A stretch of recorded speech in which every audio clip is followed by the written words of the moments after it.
नमस्ते, मी Snehal गरपणकर. SP9 मराठीमध्ये आपलं पुन्हा एकदा स्वागत. तर पाहूयात आजच्या ब्रेकिंग न्यूज. कोल्हापूर जिल्हा परिषदेच्या नूतन प्रशासकीय रचनेमध्ये आता अध्यक्षपदाच्या कार्यकाळाबद्दल मोठी चर्चा राजकीय वर्तुळात रंगू लागली आहे. महापालिकेच्या धर्तीवर जिल्हा परिषदेचे अध्यक्षपद देखील विभागले जाण्याची दाट शक्यता वर्तवण्यात येत आहे.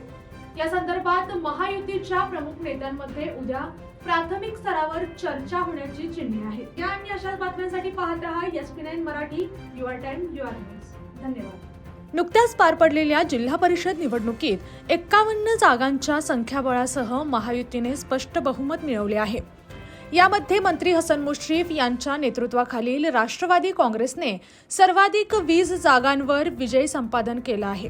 त्यामुळे या संपूर्ण 5 वर्षासाठी हे मानाचे पद आपल्या पक्षाकडे राहावे असा आग्रह राष्ट्रवादीकडून धरला जाऊ शकतो. मात्र महायुतीमधील इतर घटक पक्षांच्या कार्यकर्त्यांना आणि इच्छुकांनाही सत्तेत योग्य वाटा मिळावा या उद्देशाने 15 महिन्यांचा कार्यकाळ निश्चित करण्याचा नवा तोडगा समोर येण्याची शक्यता आहे. जिल्हा परिषदेत मिळालेल्या घवघवीत यशामुळे मुश्रीफ यांची राजकीय ताकद वाढली आहे.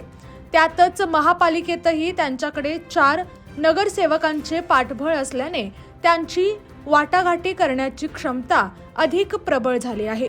बुधवारी नूतन सदस्य आणि पंचायत समिती सदस्यांची नावे अधिकृतपणे राजपत्रात प्रसिद्ध करण्यात आली असून जिल्हा प्रशासकीय कार्यालयाचे तसेच वेबसाईटवर ही यादी जाहीर करण्यात आली आहे. दुसरीकडे महाविकास आघाडीकडे 17 जागांचे संख्याबळ आहे.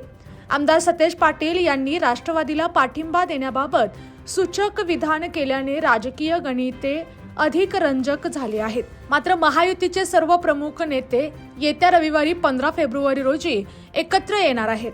या बैठकीत महापालिकेच्या विविध समित्यांच्या निवडीसोबतच जिल्हा परिषदेच्या सत्ता स्थापनेचा आणि पदवाटपाचा अंतिम आराखडा पाठवला जाण्याची शक्यता आहे. ज्या पक्षाच्या वाट्याला जे पद येईल त्यानुसार त्या पक्षाकडून नावे निश्चित केली जातील.